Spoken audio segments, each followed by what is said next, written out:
ಸ್ನೇಹಿತರೆ, middle ಈಸ್ಟ್ನ war ಈಗ 4ನೇ ದಿನಕ್ಕೆ ಕಾಲಿಟ್ಟಿದೆ. ಯುದ್ಧ ನೆಕ್ಸ್ಟ್ ಲೆವೆಲ್ ಅಂತ ಏಣಿ ಏರ್ತಾ ಇನ್ನೊಂದು ಲೆವೆಲ್ ದಾಟ್ಕೊಂಡು ಮೇಲಕ್ಕೆ ಹೋಗ್ತಾನೆ ಇದೆ. ಇರಾನ್ ಮತ್ತೆ ಹೊಸ ಆಪರೇಷನ್ ಲಾಂಚ್ ಮಾಡಿದೆ. ಇರಾನ್ ಇನ್ನೂ ಬಗ್ತಾ ಇಲ್ಲ. UAE ಬಳಿಕ ಈಗ ತನ್ನ ಅತಿದೊಡ್ಡ ಸುನ್ನಿ ಶತ್ರು ಸೌದಿ ಅರೇಬಿಯಾ ಮೇಲೆ, ಇಸ್ಲಾಂನ ಪವಿತ್ರ ಸ್ಥಳವನ್ನು ನೋಡ್ಕೊಳ್ತಾ ಇರೋ ಸೌದಿ ಅರೇಬಿಯಾ ಮೇಲೆ ಇರಾನ್ ಭೀಕರ ದಾಳಿ ಮಾಡಿದೆ. ಕತಾರ್ ಜೊತೆಗೂ ಪ್ರತಿ ಯುದ್ಧಕ್ಕೆಲ್ಲ ಸಂಧಾನ ಮಾಡ್ತೀನಿ ಅಂಥೇಳಿ ಎಲ್ಲರೊಟ್ಟಿಗೂ ಒಳ್ಳೆ ರೀತಿಯಲ್ಲಿ ಪ್ಲೇ ಮಾಡ್ತಾ ಇದ್ದ ಕತಾರ್ ಮೇಲೂ ಕೂಡ ದಾಳಿ ಮಾಡಿದೆ. UAE ಮೇಲೂ ಕೂಡ ಹೆವಿ ದಾಳಿಯಾಗಿದೆ. ಇರಾನ್ನ ಆರ್ಭಟ ಒಂಥರ ದೀಪ ಆರೋಕ್ಕಿಂತ ಮುಂಚೆ ಜೋರಾಗಿ ಉರಿಯುತ್ತಲ್ಲ, ಆ ಥರನ ಅಥವಾ ಅವ್ರ ಹತ್ರ ಇನ್ನೂ ತೈಲ ಇದೆಯಾ ಒಳಗಡೆ ಉರಿಯೋಕ್ಕೆ, ಅದು ಗೊತ್ತಾಗ್ತಾ ಇಲ್ಲ. ಇಷ್ಟೆಲ್ಲ ಡ್ಯಾಮೇಜ್ ಮಾಡಿದ್ಮೇಲೂ ಕೂಡ ಇಸ್ರೇಲ್ ಮತ್ತು ಅಮೆರಿಕ ಇರಾನ್ ಕಡೆಯಿಂದ ಬರ್ತಿರೋ ಡ್ರೋನ್ಗಳು, ಮಿಸೈಲ್ಗಳು ಜಾಸ್ತಿನೇ ಆಗ್ತಾ ಇದಾವೆ ಬಿಟ್ಟರೆ ಕಮ್ಮಿ ಆಗ್ತಾ ಇಲ್ಲ ಈ ಕ್ಷಣದವರೆಗೂ ಕೂಡ. ಇದರ ಪರಿಣಾಮ ಅಮೆರಿಕ ಮತ್ತಷ್ಟು ಸೇನೆ ಕಳಿಸಿ ಇರಾನನ್ನು ಪೂರ್ತಿ ನಾಶ ಮಾಡ್ತೀವಿ ಅಂತ ಘೋಷಣೆ ಮಾಡಿದೆ. ಇನ್ನೊಂದು ಕಡೆ ಇಸ್ರೇಲ್ ಮತ್ತೆ 100 ಯುದ್ಧ ವಿಮಾನಗಳನ್ನು ಬಿಟ್ಟು ರಣಕೇಕೆ ಹಾಕಿದೆ. ಏಕಕಾಲಕ್ಕೆ 16 ಟಾಪ್ ಟಾರ್ಗೆಟ್ಗಳನ್ನು ಹಿಟ್ ಮಾಡಿದೆ. ಯುದ್ಧದ ಬಗ್ಗೆ ಟ್ರಂಪ್ ವಿಚಿತ್ರ ಮತ್ತು ಶಾಕಿಂಗ್ ಹೇಳಿಕೆಗಳನ್ನು ಕೊಡ್ತಾ ಇದ್ದಾರೆ. ಎಲ್ಲವನ್ನ ಕ್ವಿಕ್ ಆಗಿ ನೋಡ್ತಾ ಹೋಗೋಣ ಸ್ನೇಹಿತರೆ. ನೀವು ನೋಡ್ತಾ ಇದ್ದೀರಾ ಮಸ್ತ್ ಮಗ ಚಾನಲ್. ನಾನು Amar Prasad. Top leadership, supreme leader Ayatollah Ali Khamenei ಮತ್ತು ಅವರ ಧಾರ್ಮಿಕ ಸರ್ಕಾರದ ಟಾಪ್ ಲೀಡರ್ಶಿಪ್ ಅನ್ನ ಅಮೆರಿಕ ಇಸ್ರೇಲ್ ಹೊಡೆದು ಹಾಕಿದ ಮೇಲೆ ಇರಾನ್ನ IRGC Islamic revolutionary guard corps Khamenei ಆಪ್ತ ಸೇನೆ ಸಿಕ್ಕಲ್ಲಿ ಮಿಸೈಲ್ ಮಳೆ ಸುರಿತಾ ಇದೆ. ಈಗ ಸೌದಿ ಅರೇಬಿಯಾದ ರಿಯಾದ್ನಲ್ಲಿರೋ ಅಮೆರಿಕದ ರಾಯಭಾರ ಕಚೇರಿಯನ್ನು ಧ್ವಂಸ ಮಾಡಿದೆ. ಅಲ್ಲಿ ಭಯಾನಕ ಪ್ರಮಾಣದ ಬೆಂಕಿ ಮತ್ತು ಹೊಗೆ ಕಾಣಿಸ್ಕೊಂಡಿದೆ. ರಾಯ್ಟರ್ಸ್ ರಿಪೋರ್ಟ್ ಮಾಡಿದೆ. ಕಿಲೋಮೀಟರ್ ದೂರಕ್ಕೂ ಶಬ್ದ ಕೇಳಿಬಂದಿದೆ. ಎಷ್ಟೇ ಏರ್ ಡಿಫೆನ್ಸ್, ಎಷ್ಟೇ ಕಾವಲಿದ್ರೂ ಇದನ್ನ ತಡೆಯೋಕೆ ಆಗಿಲ್ಲ. ಸೌದಿಯನ್ನ ಇರಾನ್ ಹೊಡಿತಾ ಇದೆ. ಅದರಲ್ಲಿ ಅಮೆರಿಕನ್ ಟಾರ್ಗೆಟ್ಸ್ ಮಾತ್ರ ಅಂತ ಅಗೇನ್ ಕೆಲವರು ಹೇಳಿದ್ರು ಕೂಡ ಸ್ನೇಹಿತರೆ, ಹಾಗಿಲ್ಲ. ಸೌದಿ ಅರಾಮ್ಕೋ ಮೇಲೂ ಕೂಡ ದಾಳಿಯಾಗಿದೆ. ಸೌದಿಯ ಆರ್ಥಿಕತೆಯ ಜೀವ, ವಿಶ್ವಕ್ಕೆ 10% ಆಯಿಲ್ ಕೊಡೋ ಒಂದು ಕಂಪನಿ, ವಿಶ್ವದ ಅತಿ ದೊಡ್ಡ ತೈಲ ಕಂಪನಿಗಳಲ್ಲೊಂದು ಸೌದಿ ಅರಾಮ್ಕೋ, ಸೌದಿ ರಾಜಪ್ರಭುತ್ವಕ್ಕೆ ಮೇನ್ ಜೀವನಾಧಾರ, ಅದಕ್ಕೂ ಕೂಡ ಇರಾನ್ ಹೊಡೆದಿದೆ. ಮತ್ತೊಂದು ಕಡೆ ಇಸ್ರೇಲ್ ಮೇಲೆ 11ನೇ ಸುತ್ತಿನ ದಾಳಿಯನ್ನ ಇರಾನ್ ಶುರು ಮಾಡಿದೆ. ಇರಾನ್ನ ಅರೆ ಸರ್ಕಾರಿ ಮಾಧ್ಯಮ ತಸ್ನೀಮ್ ಸುದ್ದಿ ಸಂಸ್ಥೆಯ ಪ್ರಕಾರ ಇರಾನ್ ಏಕಕಾಲಕ್ಕೆ 100 ಕ್ಷಿಪಣಿ ಮತ್ತು ಡ್ರೋನ್ಗಳನ್ನು ಇಸ್ರೇಲ್ನ ಬೇರ್ಷೆಬಾ ನಗರದ ಕಡೆಗೆ ಕಳಿಸಿದೆ. ಇಸ್ರೇಲ್ ಸೇನೆಯ ಕಮ್ಯುನಿಕೇಷನ್ ಇಂಡಸ್ಟ್ರೀಸ್ ಕಾಂಪ್ಲೆಕ್ಸ್, ಸಂಪರ್ಕ ಉದ್ದಿಮೆಗಳ ಸಂಕೀರ್ಣದ ಮೇಲೆ ದಾಳಿ ಮಾಡಲಾಗಿದೆ. ಇದರಲ್ಲಿ ಮೈಕ್ರೋಸಾಫ್ಟ್ನಂತಹ ಪ್ರಮುಖ ಅಂತಾರಾಷ್ಟ್ರೀಯ ಕಂಪನಿಗಳ ಕಚೇರಿಗಳನ್ನು ಗುರಿ ಮಾಡಲಾಗಿದೆ ಅಂತ ಇರಾನೇ ಹೇಳಿಕೊಂಡಿದೆ. ಇರಾನ್ ಮಾಧ್ಯಮಗಳು ರಿಪೋರ್ಟ್ ಮಾಡಿವೆ. ಹಾಗೆ ಹಾರ್ಮುಜ್ ಜಲಸಂಧಿಯಲ್ಲಿ ಸಂಚರಿಸ್ತಾ ಇದ್ದ ಅಮೆರಿಕದ ಆಥೆನೋವಾ ಟ್ಯಾಂಕರ್ ಮೇಲೆ ಇರಾನ್ನಿಂದ ಸರಣಿ ಡ್ರೋನ್ ದಾಳಿಯಾಗಿದೆ. ಶಾಹಿದ್ ಡ್ರೋನ್ಗಳನ್ನು ಕಳಿಸಿದೆ, ಆತ್ಮಾಹುತಿ ಡ್ರೋನ್ಗಳನ್ನು. ಏನೋ ಜಗತ್ತಿನ 20% ತೈಲ ಸರಬರಾಜಾಗೋ ಹಾರ್ಮುಜ್ ಜಲಸಂಧಿಯನ್ನು ಇರಾನ್ ಮುಚ್ಚಿದೆ. 200ಕ್ಕೂ ಅಧಿಕ ಹಡಗುಗಳು ಅತಂತ್ರವಾಗಿವೆ. ಅಷ್ಟೇ ಅಲ್ಲ, ಆ ಜಾಗದಲ್ಲಿ ಒಂದೇ ಒಂದು ಹಡಗು ಸಂಚರಿಸಿದ್ರೂ ಅದು ಯಾರದ್ದೇ ಆಗಲಿ, ನಾವು ಅದನ್ನು ಹೊಡೆದು ಹಾಕ್ತೀವಿ ಅಂತ ಇರಾನ್ ಸೇನೆ ಹೇಳಿದೆ. ಏನೋ ದುಬೈ ಮತ್ತು ಅಬುದಾಬಿಗಳನ್ನು ಗುರಿಯಾಗಿಸಿಕೊಂಡು ಇರಾನ್ ಡಜನ್ ಗಟ್ಟಲೆ ಬ್ಯಾಲಿಸ್ಟಿಕ್ ಮಿಸೈಲ್ ಹಾರಿಸಿತ್ತು. ಆದರೆ ಅದನ್ನು ದಾರಿಯಲ್ಲೇ ಹೊಡೆದು ಹಾಕಿದೀವಿ ಅಂತ UAE ಹೇಳಿದೆ. ಇನ್ನು ಕತರ್ ಮೇಲೂ ಕೂಡ ಡ್ರೋನ್ ಮತ್ತು ಮಿಸೈಲ್ ದಾಳಿಯನ್ನ ಇರಾನ್ ಮುಂದುವರೆಸಿದೆ. ಈಗ ತನ್ನ ವಾಯು ಪ್ರದೇಶಕ್ಕೆ ನುಗ್ಗೋಕೆ ಪ್ರಯತ್ನ ಪಟ್ಟಿದ್ದ ಇರಾನ್ನ 2 ಯುದ್ಧ ವಿಮಾನಗಳನ್ನು ನಾವು ಹೊಡೆದು ಬೀಳಿಸಿದ್ದೀವಿ ಅಂತ ಕತರ್ ಘೋಷಿಸಿದೆ. ಇರಾನ್ ಹಾರಿಸ್ತಾ ಇದ್ದ ಸುಖೋಯ್ Su-24 ಬಾಂಬರ್ ಅಂತ ಹೇಳಲಾಗ್ತಿದೆ. ಅದನ್ನು ಕತರ್ನವರು ಹೊಡೆದು ಬೀಳಿಸಿದ್ದಾರೆ. ಕತರ್ ಡಿಫೆನ್ಸ್ ಮಿನಿಸ್ಟ್ರಿ ಅಧಿಕೃತ ಸ್ಟೇಟ್ಮೆಂಟ್ ಕೊಟ್ಟಿದೆ. ಯುದ್ಧ ವಿಮಾನಗಳು ನಮ್ಮ ಕಡೆಗೆ ಬರ್ತಾ ಇದ್ವು, ನಾವು ಅದನ್ನು ಹೊಡೆದು ಹಾಕಿದ್ದೀವಿ ಅಂತ ಹೇಳಿದೆ. ಅಲ್ಲದೆ ನಮ್ಮ ನೌಕಾಪಡೆ ಮತ್ತು ವಾಯು ರಕ್ಷಣಾ ವ್ಯವಸ್ಥೆಗಳು ಇರಾನ್ ಉಡಾಯಿಸಿದ್ದ 7 ಬ್ಯಾಲಿಸ್ಟಿಕ್ ಕ್ಷಿಪಣಿಗಳನ್ನು ಮತ್ತು 5 ಡ್ರೋನ್ಗಳನ್ನು ಹೊಡೆದುರುಳಿಸಿವೆ. ಯಾವುದೇ ಕ್ಷಿಪಣಿ ಗುರಿ ತಲುಪಿ ನಮಗೆ ಹೊಡೆಯೋ ಮುನ್ನವೇ ಎಲ್ಲವನ್ನು ನಾವು ನಾಶ ಮಾಡಿದ್ದೀವಿ ಅಂತ ಕತರ್ ಹೇಳಿದೆ. ಆದರೆ ಇರಾನ್ ಕಳಿಸಿದ ಸಾಕಷ್ಟು ಡ್ರೋನ್ಗಳು ಜನವಸತಿ ಕಟ್ಟಡಗಳ ಮೇಲೆ ಬಿದ್ದಿವೆ. ಹೀಗಾಗಿ 16 ಜನರಿಗೆ ಗಾಯಗಳು ಆಗಿವೆ ಕತರ್ನಲ್ಲಿ. ಇದುವರೆಗೂ ಕತರ್ನಲ್ಲಿ ಮೃತಪಟ್ಟವರ ಸಂಖ್ಯೆ, ಇರಾನ್ ದಾಳಿಯಿಂದ ಕತರ್ನಲ್ಲಿ ಮೃತಪಟ್ಟವರ ಸಂಖ್ಯೆ 6ಕ್ಕೆ ಏರಿಕೆಯಾಗಿದೆ. ಪೋರ್ಟ್ಗಳು, ಹೋಟೆಲ್ಗಳು, ಐಷಾರಾಮಿ ಕಟ್ಟಡಗಳನ್ನು ಇರಾನ್ ಈ ಕ್ಷಣಕ್ಕೂ ಟಾರ್ಗೆಟ್ ಮಾಡಿ ಹೊಡಿತಾ ಇದೆ. ಇನ್ನು ಆಸ್ಟ್ರೇಲಿಯಾ ಯೂಸ್ ಮಾಡ್ತಾ ಇದ್ದ ದುಬೈ ಏರ್ ಬೇಸ್ ಮೇಲೂ ಕೂಡ ಇರಾನ್ ದಾಳಿ ಮಾಡಿದೆ. ಆಸ್ಟ್ರೇಲಿಯಾದನ್ನು ಕನ್ಫರ್ಮ್ ಮಾಡಿದ್ದು, ಆದರೆ ಸದ್ಯಕ್ಕೆ ದೊಡ್ಡ ಡ್ಯಾಮೇಜ್ ನಮಗೆ ಆಗಿಲ್ಲ ಅಂತ ಹೇಳಿದೆ. ಏನೋ ಸ್ನೇಹಿತರೆ, ಜಿಯೋ ಪಾಲಿಟಿಕ್ಸ್ ಇಷ್ಟೊಂದು ಅನಿಶ್ಚಿತ ಅಂದರೆ ಲೈಫ್ ಇನ್ನಷ್ಟು ಅನಿಶ್ಚಿತ. ಯಾವಾಗ ಏನಾಗುತ್ತೆ ಹೇಳೋಕ್ಕಾಗೋದಿಲ್ಲ. ಹಾಗಾಗಿ ದುಡಿತಾ ಇರೋ ಪ್ರತಿಯೊಬ್ಬ ವ್ಯಕ್ತಿ ಕೂಡ ಟರ್ಮ್ ಇನ್ಶೂರೆನ್ಸ್ ಮಾಡಿಸಬೇಕಾಗಿರೋದು ಈ ಕಾಲದ ಅನಿವಾರ್ಯ. 600ರಿಂದ 900 ಸಾವಿರ ರೂಪಾಯಿಗೆಲ್ಲ 1-2 ಕೋಟಿ ರೂಪಾಯಿನ ಕವರೇಜ್ ಇರೋ ಟರ್ಮ್ ಇನ್ಶೂರೆನ್ಸ್ ಅನ್ನು ಮಾಡಿಸೋಕೆ ಸಾಧ್ಯ ಆಗುತ್ತೆ ಸ್ನೇಹಿತರೆ. ದುಡಿತಾ ಇರೋ ವ್ಯಕ್ತಿಯನ್ನು ಏನಾದರೂ ಕೂಡ ಫ್ಯಾಮಿಲಿ ದುರದೃಷ್ಟವಶಾತ್ ಕಳ್ಕೊಂಡ್ರೆ ಫ್ಯಾಮಿಲಿಗೆ ಲಂಸಮ್ ಆಗಿ ಆ ಅಮೌಂಟ್ ಸಿಗುತ್ತೆ. ಸ್ಯಾಲ್ರಿ ಮೇಲೆ ಡಿಪೆಂಡ್ ಆಗಿರೋ ಆ ಕುಟುಂಬ ನೆಕ್ಸ್ಟ್ ಆರ್ಥಿಕ ಶಾಕ್ಗೊಳಗಾಗದೆ ಜಸ್ಟ್ ಅದನ್ನ FD ಇಟ್ಟು ಕೂಡ ಆರಾಮಾಗಿ ಜೀವನ ನಡೆಸ್ಕೊಂಡು ಹೋಗೋಕೆ ಸಾಧ್ಯ ಆಗುತ್ತೆ. ಅದೇ ಕಾರಣಕ್ಕೆ ಪ್ರತಿಯೊಬ್ಬ ಫಿನಾನ್ಷಿಯಲ್ ಅಡ್ವೈಸರ್ ಕೂಡ first health insurance, term insurance ಮಾಡಿಸ್ರಿ ಅಂತ ಹೇಳ್ತಾರೆ ಇನ್ವೆಸ್ಟ್ ಮಾಡೋಕ್ಕಿಂತ ಮುಂಚೆ. ಸೊ ಸ್ನೇಹಿತರೆ, ನೀವೇನು ಕೂಡ ಮಾಡಿಸಬೇಕು ಅನ್ನೋ ಉದ್ದೇಶ ಇದ್ರೆ ಪೂರ್ಣ ಮಾಹಿತಿ ಪಡ್ಕೊಂಡು ಅದಕ್ಕೆ ಅಪ್ಲೈ ಮಾಡೋಕೆ 99% ಕ್ಲೇಮ್ ಸೆಟಲ್ಮೆಂಟ್ ರೇಷಿಯೋ ಹೊಂದಿರೋ ಟರ್ಮ್ ಇನ್ಶೂರೆನ್ಸ್ ಮಾಡಿಸೋಕೆ ಡಿಸ್ಕ್ರಿಪ್ಷನ್ ಮತ್ತು ಪಿನ್ ಮಾಡಿರೋ ಕಾಮೆಂಟಲ್ಲಿ ಲಿಂಕ್ ಇದೆ. ಅದನ್ನು ಮಿಸ್ ಮಾಡದೆ ಓಪನ್ ಮಾಡಿ ಕೆಲವೇ ಕ್ಲಿಕ್ಸಲ್ಲಿ ನೀವು ಅಪ್ಲೈ ಕೂಡ ಮಾಡ್ಬೋದು. ಬನ್ನೀಗ ಕಂಟಿನ್ಯೂ ಮಾಡೋಣ. ಏನೋ ಕುವೈತ್ನಲ್ಲಿರೋ ಅತ್ಯಂತ ಪ್ರಮುಖ ಆರಿಫ್ ಜಾನ್ ಏರ್ ಬೇಸ್ ಮೇಲೂ ಕೂಡ ಇರಾನ್ ಡ್ರೋನ್ ಅಟ್ಯಾಕ್ ಮಾಡಿದೆ. ಮಿಸೈಲ್ಗಳು ಒಂದಾದ್ಮೇಲೊಂದು ಬರ್ತಾನೆ ಇದಾವೆ ಅಂತ ಹೇಳಿ ಕುವೈತ್ ಸರ್ಕಾರ ಹೇಳಿದೆ. ಇನ್ನು ಇರಾನ್ನ ಇಸ್ಲಾಮಿಕ್ ರೆವಲ್ಯೂಷನರಿ ಗಾರ್ಡ್ ಕೋರ್ ಹೊಸ ಕ್ಲೇಮ್ ಮಾಡಿದೆ. ದುಬೈನಲ್ಲಿರುವ ಅಮೆರಿಕದ ಪಡೆಗಳ ಮೇಲೆ ಇರಾನ್ ನೌಕಾಪಡೆ ಡ್ರೋನ್ ಮತ್ತು ಕ್ಷಿಪಣಿಗಳ ಮೂಲಕ ಕಾಂಪ್ಲೆಕ್ಸ್ ಅಟ್ಯಾಕ್ ನಡೆಸಿದೆ ಅಂತ. ಇದರಲ್ಲಿ ಸಾಕಷ್ಟು ಸೈನಿಕರನ್ನ ಹತ್ಯೆ ಮಾಡಿದ್ದೀವಿ ಅಂತ ಇರಾನ್ ಹೇಳಿದೆ. ಇನ್ನು ಸೌದಿ ಮೇಲೆ ಮುಂದಿನ ದಿನಗಳಲ್ಲಿ ಅತ್ಯಂತ ದೊಡ್ಡ ದಾಳಿ ಆಗಬಹುದು. ಹೀಗಾಗಿ ರಿಯಾದ್, ಜೆಡಾ ಮತ್ತು ದಹ್ರಾನ್ ನಗರಗಳಲ್ಲಿರೋ ಅಮೆರಿಕನ್ ಪ್ರಜೆಗಳು ತಕ್ಷಣ ಸುರಕ್ಷಿತ ಜಾಗಗಳಿಗೆ ತೆರಳಬೇಕು ಮತ್ತು ರಿಯಾದ್ನಲ್ಲಿರೋ ರಾಯಭಾರ ಕಚೇರಿಯತ್ತ ಸುಳಿಬಾರದು ಅಂತ ಅಮೆರಿಕ ಖಡಕ್ ವಾರ್ನಿಂಗ್ ಕೊಟ್ಟಿದೆ. ಈ ಮೂಲಕ ಯುದ್ಧಕ್ಕೆ ಸೌದಿಯನ್ನ ಎಳ್ಕೊಂಡು ಬರ್ತಾ ಇದೆ ಇರಾನ್. ಏನು ಅಮೆರಿಕ ದೊಡ್ಡ ಪ್ರಮಾಣದಲ್ಲಿ ತನ್ನ ಪ್ರಜೆಗಳನ್ನು ಸ್ಥಳಾಂತರ ಮಾಡೋಕೆ ಪ್ಲಾನ್ ಮಾಡಿದೆ. ಹೆಚ್ಚುವರಿ ಸೇನೆ ಕೂಡ ಹಾಕ್ತಾ ಇದೆ. ಹೀಗಾಗಿ ಈ ಭಾಗದಲ್ಲಿ ಮುಂದಿನ ದಿನಗಳಲ್ಲಿ ಭಯಾನಕ ಹೊಡೆದಾಟ ಆಗೋದು ಕನ್ಫರ್ಮ್. ಜೊತೆಗೆ ಇನ್ನೊಂದು ಮಾಹಿತಿ ಕೂಡ ಬರ್ತಾ ಇದೆ ಸ್ನೇಹಿತರೆ. ಇಲ್ಲಿ ನಿನ್ನೆ ಅಷ್ಟೇ ಸೌದಿ ಅರೇಬಿಯಾ ಹೇಳಿತ್ತು ಅಮೆರಿಕ ತನ್ನ ಏರ್ ಡಿಫೆನ್ಸ್ ಅನ್ನ ಬರೀ ಇಸ್ರೇಲ್ ಕಾಪಾಡಕ್ಕೆ ಬಳಸ್ತಾ ಇದೆ, ನಮ್ಮನ್ನು ಪ್ರೊಟೆಕ್ಟ್ ಮಾಡಕ್ಕೆ ಬಳಸ್ತಾ ಇಲ್ಲ ಅಂತ ಹೇಳಿ ಸೌದಿಯ ಅಧಿಕಾರಿಯೊಬ್ರು ಹೇಳಿದ್ರು. ಇವಾಗ ಏನು ಮಾಹಿತಿ ಅಂತ ಹೇಳಿದ್ರೆ, ಈ ಗಲ್ಫ್ ಮಿತ್ರ ರಾಷ್ಟ್ರಗಳಲ್ಲೆಲ್ಲ ದುಡ್ಡು ಚೆನ್ನಾಗಿದೆ, ಆದರೆ ಸ್ಟಾಕ್ ಇಲ್ಲ ಅಂತ ಹೇಳಿ ಇರಾನ್ ಹಿಂಡಾಗಿ ಕಳಿಸ್ತಿರೋ ಮಿಸೈಲ್ ಮತ್ತು ಡ್ರೋನ್ಗಳನ್ನು ತಡೆಯೋಕೆ ಇಂಟರ್ಸೆಪ್ಟರ್ಗಳು ತುಂಬ ಕಾಸ್ಟ್ಲಿ ಅಲ್ವಾ ಅವು. ಜೊತೆಗೆ ಮ್ಯಾನುಫ್ಯಾಕ್ಚರ್ ಮಾಡೋದು ಕೂಡ ಬೇಗ ಆಗ್ತಾ ಇಲ್ಲ ಅಮೆರಿಕ ಮತ್ತು ಯುರೋಪ್ನಲ್ಲಿ. ನಾವು ನಿಮಗೆ ನಿನ್ನೆ ಸ್ಪೆಷಲ್ ವಿಡಿಯೋದಲ್ಲೂ ಕೂಡ ಮಾಹಿತಿ ಕೊಟ್ಟಿದ್ವಿ. ದುಡ್ಡಿದೆ, ಟೆಕ್ ಇದೆ, ಎಲ್ಲ ಇದೆ, ಆದರೆ ಮ್ಯಾನುಫ್ಯಾಕ್ಚರಿಂಗ್ ಸ್ಪೀಡ್ ಸ್ವಲ್ಪ ಸ್ಲೋ ಇದೆ ಅಂಥೇಳಿ ಇವ್ರು ತಗೊಳ್ಳೋದೇ ಅವರಿಂದ. ಗಲ್ಫ್ನ ಸುನ್ನಿ ಶ್ರೀಮಂತ ಅರಬ್ ರಾಷ್ಟ್ರಗಳು ತಗೊಳ್ಳೋದೇ ಅವರಿಂದ, ಅಮೆರಿಕದಿಂದ. ಅಮೆರಿಕ ಮ್ಯಾನುಫ್ಯಾಕ್ಚರಿಂಗ್ ರೇಟೇ ಸ್ಲೋ ಇದೆ ಅಂತ ಹೇಳಿದ್ರೆ ಎಲ್ಲಿಂದ ತಗೊಳ್ತಾರೆ? ಈಗ ಇಂಟರ್ಸೆಪ್ಟರ್ ಮಿಸೈಲ್ಗಳ ಶಾರ್ಟೇಜ್ ಶುರುವಾಗ್ತಾ ಇದೆ ಅನ್ನೋ ಆತಂಕಕಾರಿ ರಿಪೋರ್ಟ್ಸ್ ಕೂಡ ಬರ್ತಾ ಇದ್ದಾವೆ. ಇರಾನ್ ಹತ್ರ 1 ತಿಂಗಳು ಮ್ಯಾಕ್ಸಿಮಮ್ ಫೈರ್ ಮಾಡ್ಬೋದು ಅಷ್ಟೇ ಅಂತ ಏನು ಚರ್ಚೆ ನಡೀತಾ ಇತ್ತು. ಆದರೆ 1 ತಿಂಗಳ ತನಕ ಅವ್ರು ಫೈರ್ ಮಾಡ್ತಾನೆ ಇದ್ರೆ ತಡಿಲಿಕ್ಕೆ ಇಂಟರ್ಸೆಪ್ಟರ್ ಮಿಸೈಲ್ಸ್ ಬೇಕಲ್ವಾ? ಅದರ ಶಾರ್ಟೇಜ್ನ ಆತಂಕ ಶುರುವಾಗಿದೆ ಅನ್ನೋ ರಿಪೋರ್ಟ್ಸ್ ಈಗ ಮಿಡಲ್ ಈಸ್ಟ್ನಿಂದ ಎಮರ್ಜ್ ಆಗೋಕ್ಕೆ ಶುರುವಾಗಿದ್ದಾವೆ. ನೋಡ್ಬೇಕಿದು ಎಲ್ಲಿ ಹೋಗಿ ನಿಲ್ಲುತ್ತೆ ಅಂತ ಹೇಳಿ. ಏನು ಇರಾನೇ ಈ ಥರ ಮಾಡ್ತಾ ಇದೆ ಅಂದರೆ ಇವರಿಗಿಂತ ಶಕ್ತಿಶಾಲಿ ಇಸ್ರೇಲ್ ಸುಮ್ಮನಿರುತ್ತಾ? ಇಸ್ರೇಲ್ ಮತ್ತಷ್ಟು ರಣಕೇಕೆ ಹಾಕ್ತಾ ಬರ್ತಾ ಇದೆ. ಸೋಮವಾರ ರಾತ್ರಿ ಮತ್ತು ಮಂಗಳವಾರ ಮುಂಜಾನೆ ಮತ್ತಷ್ಟು ಭಯಾನಕ ದಾಳಿಗಳನ್ನು ಮಾಡಿದೆ. ಅದರಲ್ಲೂ ಕೂಡ ಇಸ್ಫಹಾನ್ನಲ್ಲಿರೋ ಇರಾನ್ನ ಪ್ರಮುಖ ಪರಮಾಣು ತಂತ್ರಜ್ಞಾನ ಕೇಂದ್ರ ಮತ್ತು ಇರಾನ್ ವಾಯುಪಡೆಯ ನೆಲೆಯನ್ನ ಗುರಿಯಾಗಿಸಿ ದಾಳಿ ನಡೆದಿದೆ. ಸ್ಫೋಟದ ತೀವ್ರತೆಗೆ ವಾಯುಪಡೆ ನೆಲೆಯಿಂದ ದಟ್ಟವಾದ ಹೊಗೆ ಆಕಾಶಕ್ಕೆ ಚಿಮ್ತಿರುವುದು ಕಂಡು ಬಂದಿದೆ.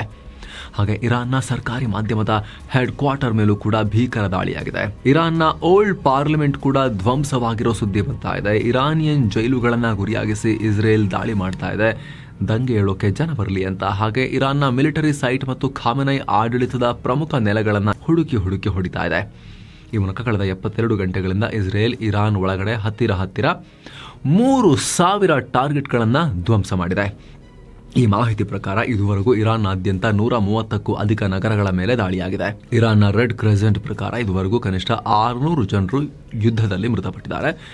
ಇಸ್ರೇಲ್ನಲ್ಲಿ 11 ಜನರು ಬಲಿಯಾಗಿದ್ದಾರೆ. ಇನ್ನು ಇರಾನ್ ಮೇಲೆ ಅಮೆರಿಕದ ದಾಳಿ ಕೂಡ ಮುಂದುವರೆದಿದೆ. ಅಷ್ಟೇ ಅಲ್ಲ, ನಾವು ಮಿಡಲ್ ಈಸ್ಟ್ಗೆ ಮತ್ತಷ್ಟು ಹೆಚ್ಚಿನ ಸೇನೆಯನ್ನು ಕಳಿಸ್ತಾ ಇದ್ದೀವಿ. ಈ ಕಾರ್ಯಾಚರಣೆಯಲ್ಲಿ ನಮ್ಮ ಕಡೆ ಕೂಡ ಸಾವು ನೋವುಗಳು ಉಂಟಾಗಬಹುದು ಅನ್ನೋ ನಿರೀಕ್ಷೆನಲ್ಲಿ ನಾವಿದ್ದೀವಿ. ಯುದ್ಧ ಅಂದಮೇಲೆ ಆಗೇ ಆಗುತ್ತೆ ಅನ್ನೋ ಥರದಲ್ಲಿ ಅಮೆರಿಕದ ರಕ್ಷಣಾ ಸಚಿವಾಲಯ ಹೇಳಿದೆ.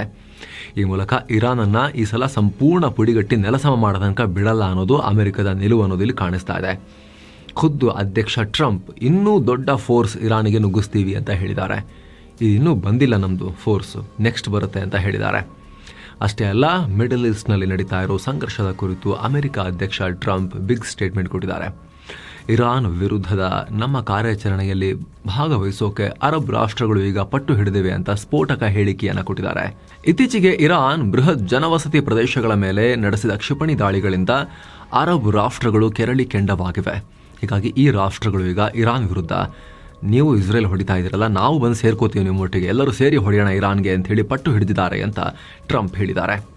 ಅಲ್ಲದೆ ಸೌದಿ ಅರೇಬಿಯಾ, UAE ಮತ್ತು ಬಹ್ರೇನ್ ಅಂತ ರಾಷ್ಟ್ರಗಳ ನಾಯಕರು ಟಫ್ ಆ್ಯಂಡ್ ಸ್ಮಾರ್ಟ್ ಅಂತ ಮತ್ತೆ ಹಾಡಿ ಹೊಗಳಿದ್ದಾರೆ.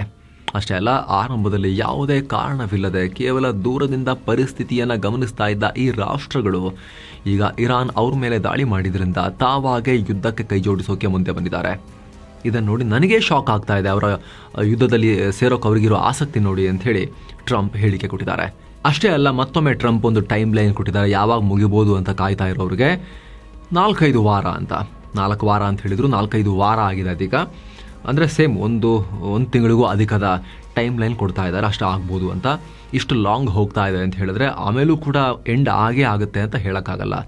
ಐದರ್ IRGC ಸಂಪೂರ್ಣ ನಾಶ ಆಗಬೇಕು, ಇಸ್ಲಾಮಿಕ್ ರೆವಲ್ಯೂಷನರಿ ಗಾರ್ಡ್ ಕೋರ್ ಖಾಮಿನೈ ಸೇನೆ ನಾಶ ಆಗಬೇಕು, ಇಲ್ಲ ಅಂದರೆ ಅವರು ಶರಣಾಗತಿ ಆಗಬೇಕು. ಅಲ್ಲಿ ತನಕ ಇದು ನಿಲ್ಲಂಗೆ ಕಾಣಿಸ್ತಾ ಇಲ್ಲ. ಅದು 4-5 ವಾರಗಳಲ್ಲಿ ಆಗುತ್ತಾ, 2ರಲ್ಲೊಂದು, ಅದು ನೋಡಬೇಕು. ಅಲ್ಲಿ ಪತ್ರಕರ್ತರು ಇನ್ನೊಂದು ವಾರದಲ್ಲಿ 2 ವಾರದಲ್ಲಿ ನಿಮಗೆ ಯುದ್ಧ ಮಾಡಿ ಬೋರ್ ಆಗುತ್ತೆ ಅಂತ ಹೇಳಿದ್ದಕ್ಕೆ ಟ್ರಂಪ್, ಬೋರಾ, ಯುದ್ಧದಲ್ಲಿ ಬೋರಾ, ನಮಗೇನು ಬೋರ್ ಆಗೋದಿಲ್ಲ, ನಾವು ಮಿಷನನ್ನು ಕಂಪ್ಲೀಟ್ ಮಾಡ್ತೀವಿ ಅನ್ನೋ ಹೇಳಿಕೆ ಕೊಟ್ಟಿದ್ದಾರೆ. ಇನ್ನು ಅಮೆರಿಕ ವಿದೇಶಾಂಗ ಸಚಿವ ಮಾರ್ಕೋ ರುಬಿಯೋ ಮಾತನಾಡಿ, ಇರಾನ್ನಲ್ಲಿ ರೆಜಿಮ್ ಚೇಂಜ್ ಮಾಡ್ತಾ ಇಲ್ಲ, ಅವರ ಅಣು ಕಾರ್ಯಕ್ರಮ ಮತ್ತು ನೌಕಾಪಡೆಯನ್ನು ನಾಶ ಮಾಡ್ತೀವಿ ಅಷ್ಟೇ ಅಂತ ಹೇಳಿದ್ದಾರೆ. ಈ ನಡುವೆ ಟ್ರಂಪ್ ಇರಾಕ್ನ ಪ್ರಭಾವಿ ಕುರ್ದಿಶ್ ನಾಯಕರಾದ ಮಸೂದ್ ಬರ್ಜಾನಿ ಮತ್ತು ಬಾಗೆಲ್ ತಾಲಿಬಾನಿ ಜೊತೆಗೆ ರಹಸ್ಯ ಮಾತುಕತೆ ನಡೆಸಿದ್ದಾರೆ ಅಂತ ಆಕ್ಸಿಯೋಸ್ ಮೀಡಿಯಾ ರಿಪೋರ್ಟ್ ಮಾಡಿದೆ ಅಮೆರಿಕದ್ದು. ಈ ಮಾತುಕತೆ ಹಿಂದೆ ಇಸ್ರೇಲ್ ಪ್ರಧಾನಿ ಬೆಂಜಮಿನ್ ನೆತನ್ಯಾಹು ಅವರ ತಿಂಗಳುಗಳ ಕಾಲದ ಬ್ಯಾಕ್ ಸ್ಟೇಜ್ ಲಾಬಿ ಕೆಲಸ ಮಾಡಿದೆ ಅಂತ ಹೇಳಲಾಗ್ತಿದೆ. ಅಂದಹಾಗೆ ಇರಾನ್ ಮತ್ತು ಇರಾಕ್ ಗಡಿ ಭಾಗದಲ್ಲಿ ಸಾವಿರಾರು ಸಂಖ್ಯೆಯ ಕುರ್ಡಿಶ್ ಸೈನಿಕರಿದ್ದಾರೆ. ಅವರು ಗಡಿಯ ಆಯಕಟ್ಟಿನ ಜಾಗಗಳನ್ನು ಕಂಟ್ರೋಲ್ ಮಾಡ್ತಿದ್ದು, ಇರಾನ್ ಒಳಗೆ ನುಗ್ಗೋಕೆ ಅಮೆರಿಕಗೆ ಇವರ ಸಹಾಯ ಅತಿ ಮುಖ್ಯ. ಜೊತೆಗೆ ಇರಾನ್ನಲ್ಲೂ ಕರ್ಡಿಶ್ ಅಲ್ಪಸಂಖ್ಯಾತರಿದ್ದಾರೆ. ಇರಾಕ್ ಕುರ್ಡಿಶ್ ಪೀಪಲ್ ಜೊತೆಗೆ ನಿಕಟ ಸಂಬಂಧವನ್ನು ಹೊಂದಿದೆ. ಅಮೆರಿಕ ಮತ್ತು ಇಸ್ರೇಲ್ ಸಹಾಯದಿಂದ ಇರಾನ್ ಒಳಗಿರೋ ಕುರ್ಡಿಶ್ ಪೀಪಲ್ ಈಗ ಇರಾನ್ ಸರ್ಕಾರದ ವಿರುದ್ಧ ಬಂಡಾಯ ಏಳಬಹುದು ಅನ್ನೋದು ನೆತನ್ಯಾಹು ಲೆಕ್ಕಾಚಾರ. ಹಾಗೆ ಇಸ್ರೇಲ್ ದಶಕಗಳಿಂದ ಸಿರಿಯಾ, ಇರಾಕ್ ಮತ್ತು ಇರಾನ್ನಲ್ಲಿರೋ ಕುರ್ಡಿಶ್ ಪೀಪಲ್ ಜೊತೆ ರಹಸ್ಯ ಸೇನಾ ಮತ್ತು ಗುಪ್ತಚರ ಸಂಬಂಧವನ್ನು ಹೊಂದಿದೆ. ಆ ಹಳೆಯ ಸಂಬಂಧವನ್ನು ಇರಾನನ್ನು ಅಸ್ಥಿರಗೊಳಿಸೋಕೆ ಈಗ ಮತ್ತಷ್ಟು ಎಫೆಕ್ಟಿವ್ ಆಗಿ ಯೂಸ್ ಮಾಡೋದು ಹೇಗೆ ಅನ್ನೋ ಪ್ಲಾನ್ ನಡೀತಾ ಇದೆ. Everything is fair in love and war ಅಂತ ಹೇಳ್ತಾರಲ್ಲ, ಆ ರೀತಿ ಎಲ್ಲ ಮಾರ್ಗಗಳನ್ನು ಬಳಸ್ಕೊಳ್ಳಲಾಗ್ತಾ ಇದೆ ಇಲ್ಲಿ. ಇನ್ನು ಇರಾನ್ ಮೇಲಿನ ದಾಳಿಯ ಆರಂಭಿಕ ಹಂತದಲ್ಲಿ ಬ್ರಿಟನ್ ಅಮೆರಿಕ ಪಡೆಗಳಿಗೆ ಡಿಯಾಗೋ ಗಾರ್ಷಿಯಾ ಬಳಸಿಕೊಳ್ಳೋಕೆ ಅನುಮತಿ ಕೊಟ್ಟಿರಲಿಲ್ಲ. ಕಿಯರ್ ಸ್ಟಾರ್ಮರ್ ತುಂಬ ಸಮಯ ತಗೊಂಡ್ರು ಅಂತ ಟ್ರಂಪ್ ಆರೋಪ ಮಾಡಿದರು. ಇದಕ್ಕೆ ಕಿಯರ್ ಸ್ಟಾರ್ಮರ್ ಪ್ರತಿಕ್ರಿಯೆ ಕೊಟ್ಟಿದ್ದಾರೆ. ಬ್ರಿಟನ್ಗೆ ಏನು ಸೂಕ್ತ ಅದನ್ನು ಮಾಡ್ತೀವಿ ಅಂತ ಹೇಳಿದ್ದಾರೆ. ಅಲ್ಲದೆ ಬರೀ ವೈಮಾನಿಕ ಬಾಂಬ್ ದಾಳಿಗಳ ಮೂಲಕ ಇರಾನ್ನ ನಾಯಕತ್ವವನ್ನು ಬದಲಿಸೋಕೆ ಸಾಧ್ಯ ಇಲ್ಲ ಅನ್ನೋ ಅಭಿಪ್ರಾಯಪಟ್ಟಿದ್ದಾರೆ. ಅಂದರೆ ಇರಾನ್ ರಿಜಿಮ್ ಚೇಂಜ್ ಮಾಡಬೇಕು ಅಂದರೆ ಬೂಟ್ಸ್ ಆನ್ ಗ್ರೌಂಡ್, ಅಮೆರಿಕ ಮತ್ತು ಮೈತ್ರಿಕೂಟದ ಸೇನೆಯನ್ನು ಕೆಳಗಿಳಿಸಬೇಕಾಗುತ್ತೆ, ಅಲ್ಲಿ ತನಕ ಇದು ಮುಗಿಯಲ್ಲ ಅನ್ನೋ ಶಾಕಿಂಗ್ ಹೇಳಿಕೆಯನ್ನು ಬ್ರಿಟಿಷ್ ಪ್ರೈಮ್ ಮಿನಿಸ್ಟರ್ ಕಿಯರ್ ಸ್ಟಾರ್ಮರ್ ಕೊಟ್ಟಿದ್ದಾರೆ. ಟ್ರಂಪ್ ನೋಡಿದ್ರೆ ಸದ್ಯಕ್ಕೆ ರೂಲ್ ಔಟ್ ಮಾಡ್ತಿದ್ದಾರೆ ಬೂಟ್ಸ್ ಆನ್ ಗ್ರೌಂಡನ್ನು. ಇರಾನ್ ನೆಲಕ್ಕೆ ಸೇನೆ ಇಳಿಸೋದನ್ನು ಸದ್ಯಕ್ಕೆ ರೂಲ್ ಔಟ್ ಮಾಡ್ತಾ ಇದ್ದಾರೆ. ಆದರೆ ಕಿಯರ್ ಸ್ಟಾರ್ಮರ್ ಹಂಗೆ ಮಾಡಿಲ್ಲ ಅಂದರೆ ರಿಜಿಮ್ ಚೇಂಜ್ ಮಾಡೋದು ಕಷ್ಟ, ಎಂಡ್ ಮಾಡೋದು ಕಷ್ಟ ಅನ್ನೋ ಹೇಳಿಕೆಗಳನ್ನು ಕೊಡ್ತಾ ಇದ್ದಾರೆ. ಬ್ರಿಟಿಷ್ ಪ್ರೈಮ್ ಮಿನಿಸ್ಟರ್ ಸ್ಟೇಟ್ಮೆಂಟ್ ನೋಡ್ತಾ ಇದ್ರೆ ಸಿರಿಯಾ, ಅಫ್ಘಾನಿಸ್ತಾನ್ ಅಲ್ಲೆಲ್ಲ ಹೇಗೆ ದಶಕಗಳ ವಾರ್ ನಡೀತೋ ಅದೇ ಸಿಚುವೇಶನನ್ನು ಇರಾನ್ನಲ್ಲಿ ಫೇಸ್ ಮಾಡಬೇಕಾಗಿ ಬರುತ್ತಾ ಅಮೆರಿಕ? ಯುದ್ಧದಲ್ಲಿ ಹೋಗಿ ಲಾಕ್ ಆಗುತ್ತಾ ಅನ್ನೋ ಪ್ರಶ್ನೆ ಮೂಡ್ತಾ ಇದೆ.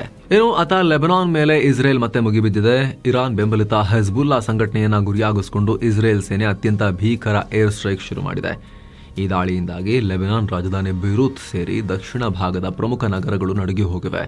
ಇಸ್ರೇಲ್ ಸೇನೆ ದಕ್ಷಿಣ ಲೆಬನಾನ್ನ ಸುಮಾರು 50ಕ್ಕೂ ಅಧಿಕ ಹಳ್ಳಿಗಳಿಗೆ, ಅಲ್ಲಿನ ಜನರಿಗೆ ತಕ್ಷಣ ಸೇಫ್ ಜಾಗಗಳಿಗೆ ಬೇರೆ ಕಡೆ ಹೋಗಿ ಏನೋ ಎಚ್ಚರಿಕೆ ಕೊಟ್ಟಿದೆ. ಇದರಿಂದ ಲಕ್ಷಾಂತರ ಜನ ಮನೆ ಮಠ ಬಿಟ್ಟು ಪ್ರಾಣ ಭಯದಿಂದ ಉತ್ತರ ಭಾಗದ ಕಡೆಗೆ ಓಡಿ ಹೋಗ್ತಾ ಇದ್ದಾರೆ. ಹೆದ್ದಾರಿಗಳು ವಾಹನಗಳಿಂದ ಕಿಕ್ಕಿರಿದು ತುಂಬಿ ಹೋಗಿದ್ದು ಜನಜೀವನ ಅಸ್ತವ್ಯಸ್ತ. ಈಗ ಆಲ್ರೆಡಿ ಈ ದಾಳಿಯಲ್ಲಿ ಸುಮಾರು 31 ಮಂದಿಯ ಪ್ರಾಣ ಹೋಗಿದೆ, 100 ಜನ ಗಾಯಗೊಂಡಿದ್ದಾರೆ. ಯುದ್ಧದ ತೀವ್ರತೆ ಹೆಚ್ಚಾಗ್ತಿರೋ ಕಾರಣ ಬೆರೂತ್ನ ಶಾಲೆ ಮತ್ತು ಕಾಲೇಜುಗಳನ್ನು ತಾತ್ಕಾಲಿಕ ನಿರಾಶ್ರಿತ ಕೇಂದ್ರಗಳನ್ನಾಗಿ ಬದಲಾಯಿಸಲಾಗಿದೆ. ಸದ್ಯ ಇಸ್ರೇಲ್ ದಾಳಿ ಮುಂದುವರಿಸಿರೋದ್ರಿಂದ ಲೆಬನಾನ್ನಲ್ಲಿ ಈಗ ಮಾನವೀಯ ಬಿಕ್ಕಟ್ಟು ಸೃಷ್ಟಿಯಾದಂತಾಗಿದೆ. ಇನ್ನು PM ನರೇಂದ್ರ ಮೋದಿ ಗಲ್ಫ್ ಮಿತ್ರರಿಗೆ ಕಾಲ್ ಮಾಡಿ ಮಾತನಾಡಿದ್ದಾರೆ. United Arab Emirates, Saudi Arabia, Qatar ಇಲ್ಲೆಲ್ಲ ಮಾತನಾಡಿದ್ರಲ್ಲ. ಈಗ ಜೋರ್ಡನ್ ರಾಜ ಅಬ್ದುಲ್ಲಾ II ಅವ್ರಿಗೂ ಕಾಲ್ ಮಾಡಿ ಮಾತನಾಡಿದ್ದಾರೆ. ಪ್ರಾದೇಶಿಕ ಪರಿಸ್ಥಿತಿ ಹದಗೆಡ್ತಿರೋ ಬಗ್ಗೆ ಭಾರತದ ತೀವ್ರ ಕಳವಳವನ್ನು ಪ್ರಧಾನಿ ಈ ಸಂದರ್ಭದಲ್ಲಿ ಹಂಚಿಕೊಂಡಿದ್ದಾರೆ. ಹಾಗೆ ಜೋರ್ಡನ್ನ ಶಾಂತಿ, ಭದ್ರತೆ ಮತ್ತು ಜನರ ಯೋಗಕ್ಷೇಮಕ್ಕೆ ಭಾರತದ ಸಂಪೂರ್ಣ ಬೆಂಬಲ ಇದೆ ಅಂತ PM ಮೋದಿ ಪುನರುಚ್ಚಾರ ಮಾಡಿದ್ದಾರೆ. ಸಂಕಷ್ಟದ ಸಮಯದಲ್ಲಿ ಜೋರ್ಡನ್ನಲ್ಲಿರೋ ಭಾರತೀಯ ಸಮುದಾಯದ ಸುರಕ್ಷತೆ ಮಾಡಿದ್ದಕ್ಕೆ ರಾಜ ಅಬ್ದುಲ್ಲಾರಿಗೆ ಧನ್ಯವಾದ ಅಂತ ಮೋದಿ ಹೇಳಿದ್ದಾರೆ. ಇನ್ನು ಸ್ನೇಹಿತರೆ, ಏರ್ ಸ್ಪೇಸ್ ಎಲ್ಲ ಕ್ಲೋಸ್ ಮಾಡಲಾಗಿತ್ತಲ್ಲ, ನಿಧಾನಕ್ಕೆ ಸೌದಿಯಿಂದ, ಒಮಾನ್ನಿಂದ ಭಾರತೀಯರನ್ನ ಕರ್ಕೊಂಡ್ಬರೋಕೆ ಪ್ರಯತ್ನಗಳು ಶುರುವಾಗಿವೆ. ಇಂಡಿಗೋ ಸೌದಿಯಿಂದ, ಜೆಡ್ಡಾದಿಂದ 10 ವಿಮಾನಗಳನ್ನು ಇವತ್ತಿನಿಂದ ಆಪರೇಟ್ ಮಾಡೋಕೆ ಮುಂದಾಗಿದೆ.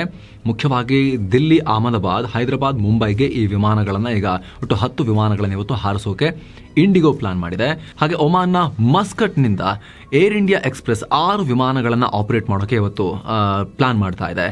ಸೊ ಹಂತ ಹಂತವಾಗಿ ಅಟ್ಲೀಸ್ಟ್ ಅಲ್ಲಿ ಹೋಗಿ ಸಿಕ್ಕಾಕೊಂಡಿರೋ ಪ್ರವಾಸಿಗರನ್ನಾದರೂ ಕೂಡ ಕರ್ಕೊಂಬರೋಕೆ, ಏರ್ಪೋರ್ಟ್ನಲ್ಲಿ ಎಲ್ಲ ಒದ್ದಾಡ್ತಿರೋರನ್ನ ಕರ್ಕೊಂಬರೋಕೆ ಹೆಜ್ಜೆ ಇಟ್ಟಂಗೆ ಸದ್ಯಕ್ಕೆ ಕಾಣಿಸ್ತಾ ಇದೆ. ಆದರೆ ಇನ್ನೂ ಕೂಡ ದೊಡ್ಡ ಪ್ರಮಾಣದಲ್ಲಿ ಜನ ಅಲ್ಲಿ ಸಿಕ್ಕಾಕೊಂಡಿದ್ದಾರೆ. ಇಮಿಡಿಯೇಟ್ಲಿ ಎಲ್ಲರಿಗೂ ರಿಲೀಫ್ ಸಿಗದೇ ಇರ್ಬೋದು. ಆದರೂ ಕೂಡ ರಾಯಭಾರ ಕಚೇರಿಯೊಂದಿಗೆ ನಿಮ್ಮ ರಾಷ್ಟ್ರಕ್ಕೆ ಕೊಟ್ಟಿರೋ ಸಹಾಯವಾಣಿ ಸಂಖ್ಯೆಯೊಂದಿಗೆ ಕಾಂಟ್ಯಾಕ್ಟ್ನಲ್ಲಿ ಇರೋದು ಸೂಕ್ತ ಸ್ನೇಹಿತರೆ. ಇಮಿಡಿಯೇಟ್ ಭಾರತಕ್ಕೆ ಬರಬೇಕು ಅಂತ ಯಾರೆಲ್ಲ ಪ್ಲಾನ್ ಮಾಡ್ತಾ ಇದ್ದೀರಿ ಅವರು, ಸೊ ದಟ್ ಏನೇ ಅರೇಂಜ್ಮೆಂಟ್ ಆದರೂ ಕೂಡ ಇಮಿಡಿಯೇಟ್ ಅಪ್ಡೇಟ್ ನಿಮಗೆ ಸಿಗುತ್ತೆ.